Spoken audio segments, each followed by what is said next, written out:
The Wild Palm Beaches is brought to you by Discover the Palm Beaches. Take a walk on the wild side in the Palm Beaches.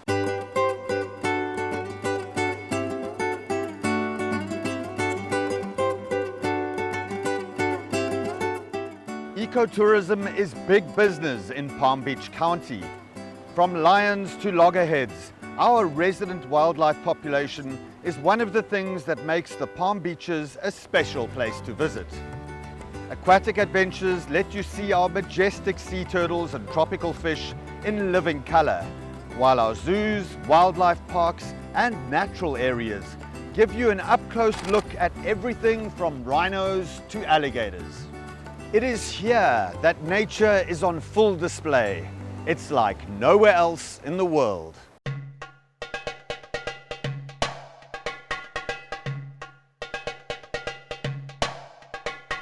As one of the largest counties east of the Mississippi, we have lots of room to explore the wild animal encounters that are seemingly endless in the Palm Beaches. Ever wished you could swim with dolphins or get up close to a manatee? In the Palm Beaches, you can.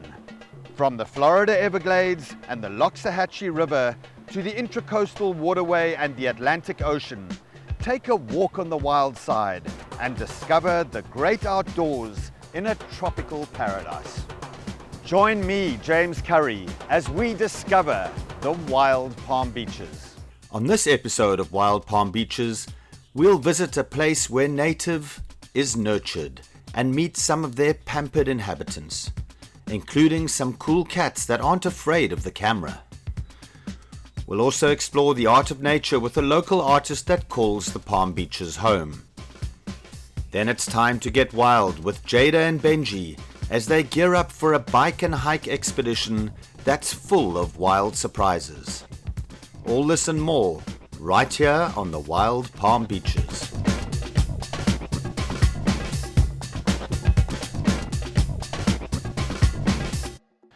Today on the Wild Palm Beaches, we're at a very special place where Florida native wildlife is rehabilitated and nurtured. This is Bush Wildlife Sanctuary.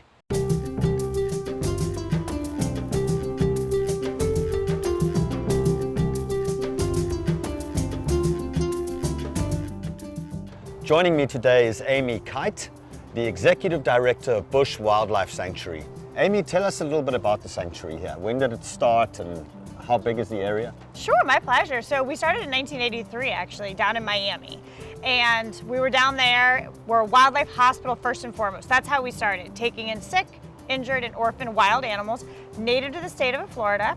And the goal is to get them back out in the wild when they're feeling better. We realize that a lot of our animals are impacted by humans. So not only do we have the hospital, but we also have an environmental education portion that also complements our mission. We're up to almost 6,000 animals a year that we take in and over 200,000 visitors that come see us annually. So it's really grown. Oh, that's incredible. And what are your most frequent patients? Possums. Possums. Virginia opossum ranks #1 historically year after year. And that's because if you think about it, they're a marsupial. They're the only marsupial or pouched mammal that we have here. So if one mom gets hit by a car or attacked by a dog or something like that, that can be up to 14 new patients with just one case. So each year we average somewhere between 400 and 500 baby opossums that come in. Our main goal, being a hospital, is really kind of putting a Band-Aid on the situation. We estimate that about 90% of our animals every year are impacted by humans, and that's why they end up here. So like I said, hit by car, attacked by someone's pet, kept illegally as a pet, trapped in fishing line. And so it's so important that not only do we Band-Aid, but that we're also trying to find a cure. And education really has to be that cure. Understanding these animals, what is in your yard, what the baby season is, what the breeding season is, why they're behaving a certain way, and how you can help to make sure that not only are you keeping them safe, but also keeping yourself safe and keeping our environment healthy and thriving.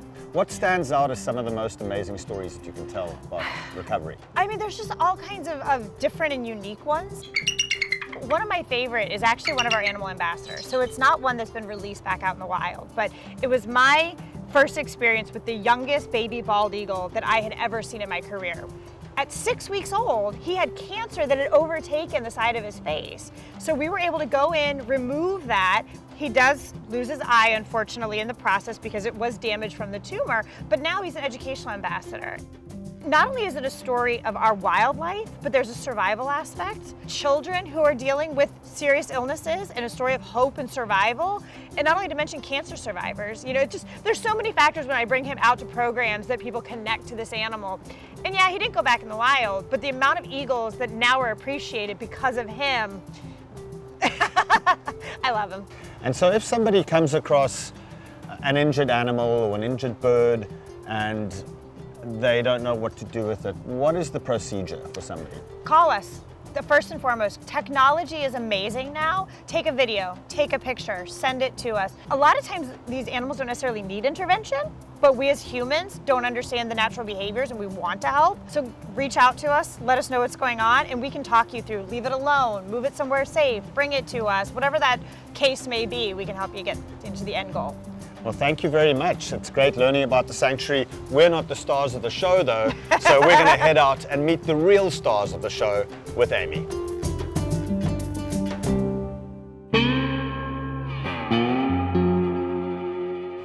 So who have we got here, Amy? This is risotto. Okay. We actually have 2 baby alligators named Ramen and Risotto. We have a Interesting noodle names.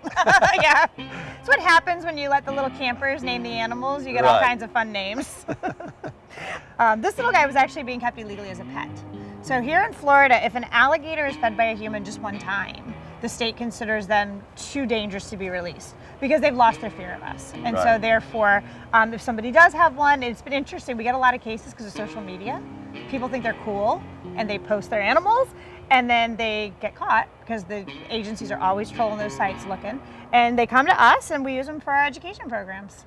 And here in South Florida, we've got 2 species of crocodilians. We've got the American alligator and we've also got the American crocodile. Can you tell us a little bit about the difference between the Sure. two? So the gators are pretty easy. I love to point out their smile. Yeah. So when alligators close their mouth, you only see their top teeth, so they always look like they're smiling at you. Crocodiles, you'll see the top and bottom teeth, so they look like they're growling. And general rule of thumb, the crocs are usually a bit more nasty than the gators, so it holds true as far as smiling versus growling. Right. The gators have this cool kind of rounded snout at the tip there, whereas the crocs, it's more of a pointed. And their coloring is different. Where you find them is different. So gators are going to be in freshwater. So they're this dark, almost black with these kind of yellow bands for camouflage. These fade as he gets older and he doesn't need to hide anymore. Crocodiles are more kind of grayish, greenish, brown. So they've just got a different environment, different way of blending in. And risotto is what, about 1.5 years now? About 1.5 years. He's actually a little small for his size. They hatch out about 8 inches, hit 1 year. They're about 1 foot there, and then roughly 1 foot a year on for that for a few years. Oh, he's a handsome little guy. Great ambassador for us. Very cool.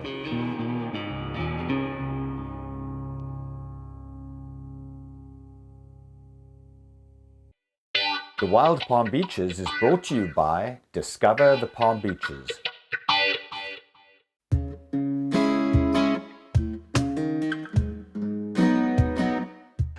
Taylor is on the education staff here at Bush Wildlife Sanctuary, and she's going to tell us a little bit about great horned owls. So this is who is one of our education permanent ambassadors here at the sanctuary. He is here because somebody actually tried to keep him as an illegal pet. So unfortunately, he is too used to humans and does not know how to hunt on his own anymore, which is why he has to stay here.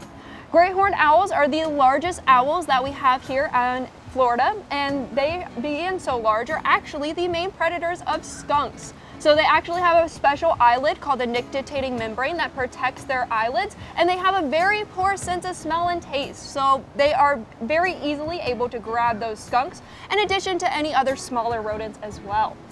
Now those little tufts of feathers that you see on his head, a lot of times people confuse those for horns or for, ears and stuff, but they are actually just little things called plumicorns. They are just little feathers, and they actually help our owls show emotion as well as blend into the environment. So you very commonly see them in smaller owls as well because they have a lot more predators.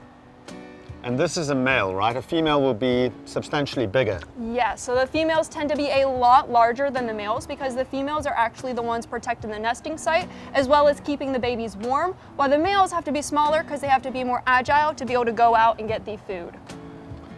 They are really voracious predators, great horned owls, and in fact there have been cases of great horned owls preying on domestic cats, even small dogs that get out at night, so incredibly powerful, and most other birds of prey would certainly avoid this particular owl because they are so voracious.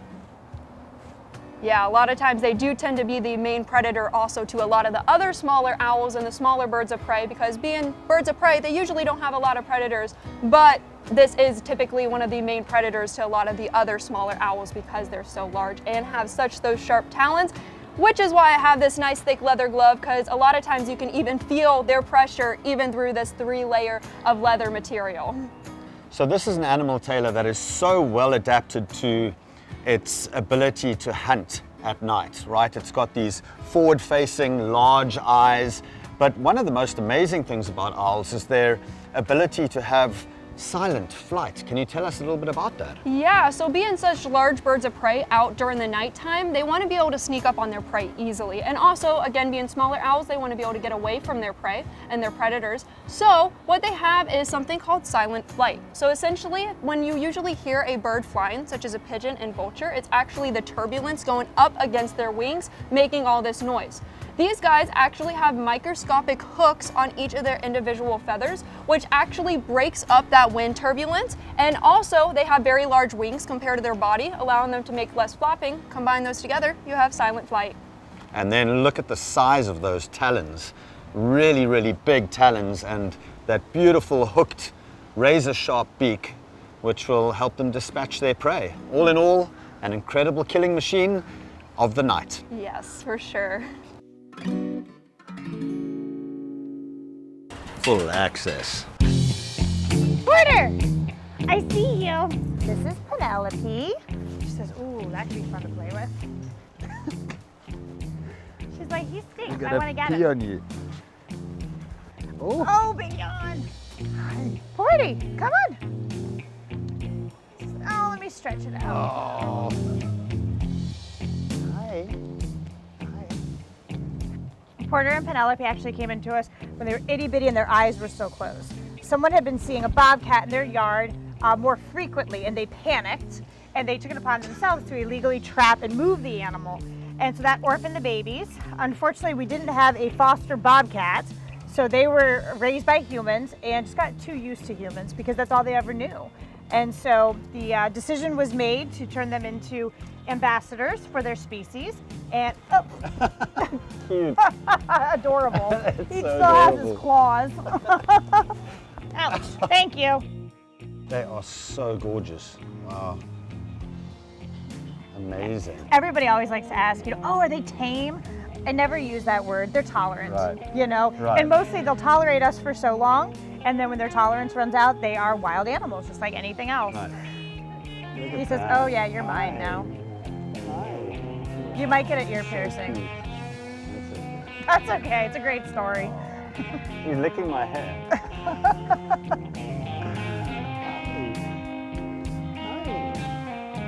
Porter, you better behave.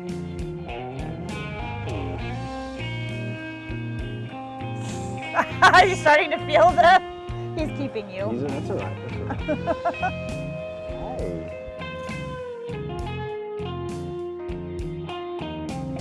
Stay tuned for Wild Palm Beaches. I have so much cat saliva in my hair. It's great. It's a new hair gel for me.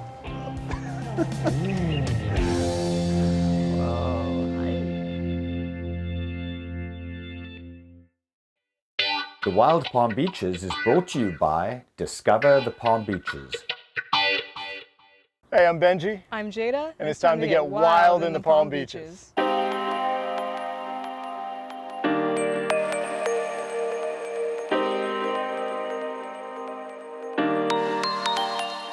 So Jada, today we're at Cypress Creek South Natural Area.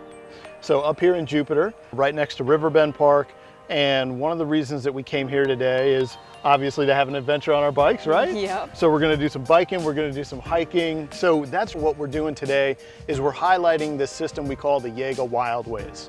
We talk a lot about our county's natural areas, which are amazing, almost 32,000 acres in the county, spread all over. But the real gem is this connected public land system up here in the north end of the county. 160,000 acres of connected public lands, right? And so they're managed by the county, they're managed by the state, they're managed by all these different agencies. But we've constructed this trail system that we're gonna explore today that connects them all. So right here at Cypress Creek South, we can hop on our bikes and we could do a 25-mile round trip bike ride and never cross a road. Wow, So, that's really cool. So we're gonna be biking from Cypress South, and we're gonna be going through Riverbend Park, and then we're gonna be hitting Loxahatchee Slough Natural Area, and then we're gonna be hiking a portion of the Ocean to Lake Hiking Trail. The Ocean to Lake Hiking Trail is part of the Florida Trail System, and it's about 60 miles, and you can hike all the way from Lake Okeechobee on the west end out to the beach. Oh, wow. And that hiking trail passes through this Jaeger Wildways conservation land system. So stick around, we'll see what wildlife we can see coming through Riverbend, meet a few birds, and hopefully have a good time, right? Absolutely, let's go. Let's get to pedaling.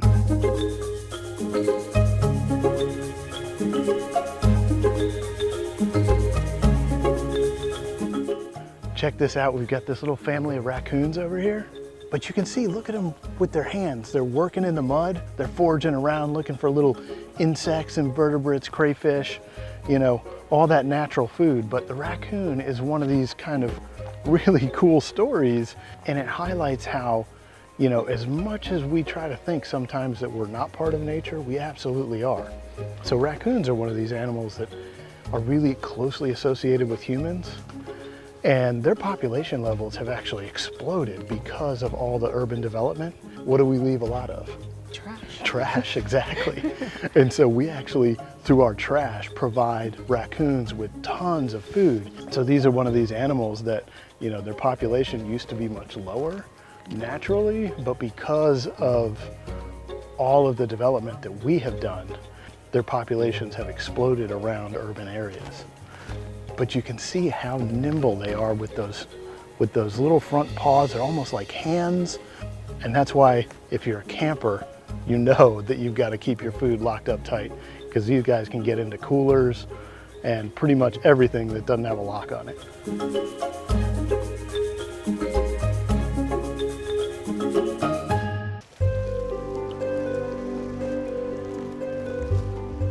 So Jada, we would be kind of remiss if we didn't stop here. We're in a part of, actually adjacent to Riverbend Park is Loxahatchee Battlefield Park, which is where we are right now. We're surrounded by these massive oak trees, hundreds and hundreds of years old. And this tree behind us is known as the Tree of Tears. And there's this commemorative plaque that marks the Battle of the Loxahatchee. So the Battle of the Loxahatchee was this battle that took place right where we're standing as part of the Seminole Indian Wars back in 1838. Wow. Yeah, and so the Seminoles were here in the Loxahatchee, kind of in this northern part of the Everglades system, and they were really familiar with the terrain, and they were able to hold off with, you know, being incredibly outmanned and incredibly outgunned, the U.S. Army here at the Battle of the Loxahatchee. Now, ultimately, you know, the Army did outflank them and they pulled back into the swamps even further. But just again, so much history here. And then the Seminoles actually never surrendered, right? Right. To the U.S. Army? Right. So exactly. So they kind of pulled back into the Everglades. They never did sign a treaty with the U.S.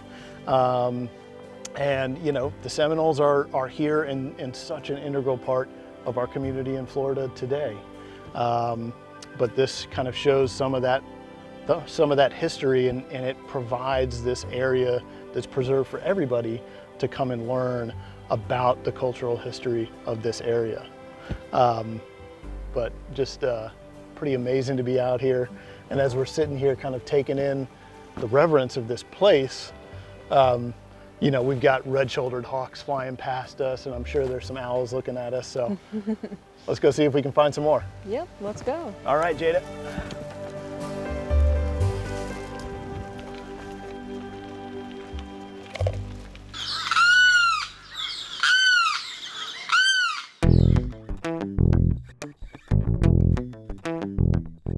What we got in front of us here, this is one of these birds that is just synonymous with, you know, the swamp and the marshes here in South Florida.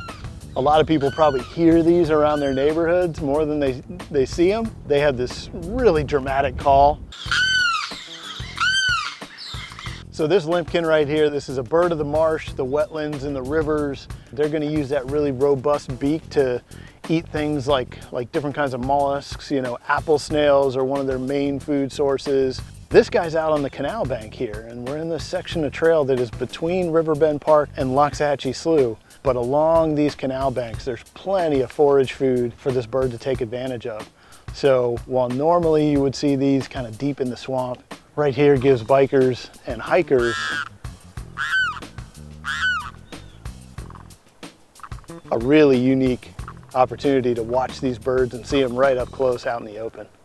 We've been chasing this wild turkey around kind of into the brush, and you see it pecking there right next to our bikes. Of course, it went right to our bikes, right?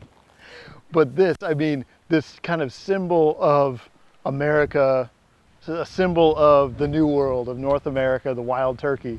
These birds are so cool, and it's so dramatic. You know, you're used to, you know, thinking about them on maybe the Thanksgiving table.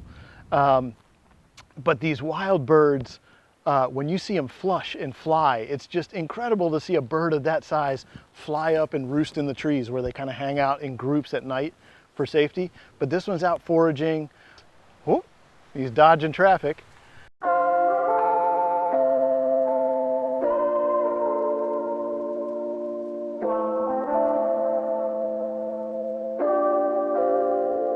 What's that?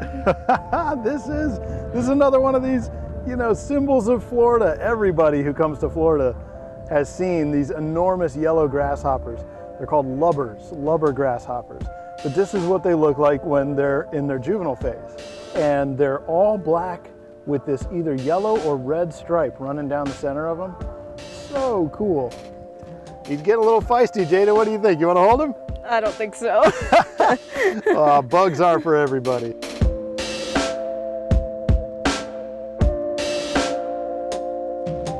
So we've done the bikes, and now it's time to do the hike. You got it. Let's go.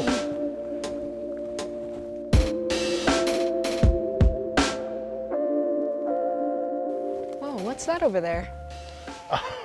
Oh, good eye, Jada. All right, so this is one of my favorites. We've been talking about like the icons of the swamp, and this is another one. This is a barred owl, okay? So barred owl, they're a little bit smaller than the great horned owls that also live here in Florida. This bird is, like all owls, silent in flight. Okay, so they've got these adaptations to their feathers, which makes them be able to fly completely silently. They're really famous birds of the forest, and you often hear them more than you see them, and they have a sound that it's supposed to go, "Who cooks for you?" And it goes, "Woo, woo, woo, woo." And so again, these birds are just a symbol of the forest, of the bottomlands of the swamp. We're right here in this beautiful oak hammock with these ancient oaks around, and this is just perfect habitat for this barred owl. So it's no surprise that, you know, we saw one today, but they are so hard to find. So that's an awesome eye. Yeah. Good catch. Barred owl, amazing, Nice. Amazing animal. I will take tips whenever you want for clearing out all the spider webs. You hugging trees again, Benji? This one deserves a hug, right? This is one of my favorite trees in the Palm Beaches. This is a slash pine. This tree is probably over 300 years old. Wow. So for hundreds and hundreds of years, this tree has been, you know, shepherding this tree island that we're in the middle of the Loxahatchee Slough. Such an incredible example. You can see how big it gets around the base and how thick this bark is. That's this tree's defense against fire. So this tree has evolved to really survive and thrive with fire. And so it can take almost as much fire as you can put at it. It can even have maybe 80% of its needles scorched and still come back and survive. So Wow. what an awesome tree. Resilient. So much history standing right here. Amazing. All right, Benji, so we biked, we hiked, there was sun, there was rain. Full day in Florida, right? Absolutely. I mean, what an amazing time out here. Starting in Cypress Creek South, biking through Riverbend Park into the heart of Loxahatchee Slough, getting to hike a section of the Ocean to Lake hiking trail. You know, I mean, that's what makes our area so incredible, is it's so easy to get really wild really fast. So we did about 10 miles on the bikes, a couple miles on the trail. How many roads did we cross? Not one. Not one road. So that's what makes this Yago Wildways trail system so amazing. 160,000 acres of public lands. Really what we have, it's like a national park, from alligators to limpkins to barred owls. And then on our way back, just cruising in here to Cypress Creek, we see a great horned owl sitting in a nest. And all of that, being able to experience all of that in a half a day, is just what makes the Palm Beaches so special. Absolutely.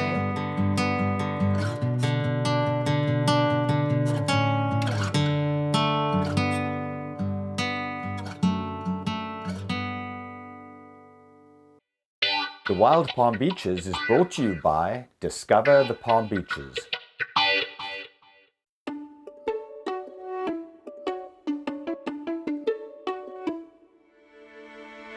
You're watching The Wild Palm Beaches, and this is The Art of Nature, where we feature local photographers and artists who are inspired by the beautiful scenery and wildlife surrounding us in the Palm Beaches. Today I'm with my good friend Shannon Torrance, who's a local artist based in Lake Worth in Palm Beach County. Shannon, how did you get inspired to paint?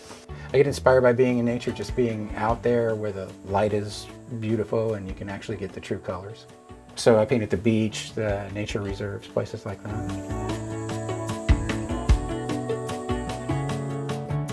This is a spot up at Phipps Park, which is in South Palm Beach. You know, these little parks sort of dot A1A all the way down from North Palm Beach County to South Palm Beach County. There are all these little bastions of beauty that you just pull off the road and check out, paint in. The paints I use are golden paints. I've been using golden paints for about 30 years now. I've been painting for 30 years, can you believe that? A lot of famous people, Andy Warhol used golden acrylics, a lot of famous painters that you would know by name. So I figured if it's good enough for them, it's good enough for me. So I've been with it ever since. That's good.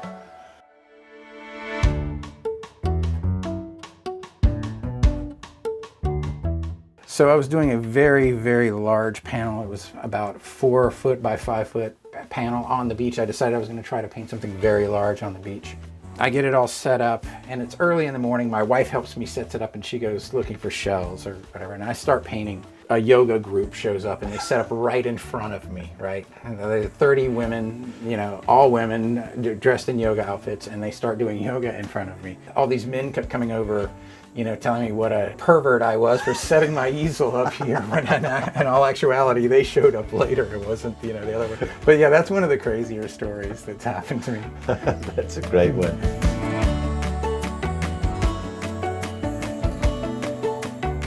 The air quality here is amazing compared to most places in the country. The water is beautiful. If you want to get out and see rare birds like the roseate spoonbill or a stork, you know, or something, you can come here, you can see all that here. There's diversity in the nature that's right here in Palm Beach County.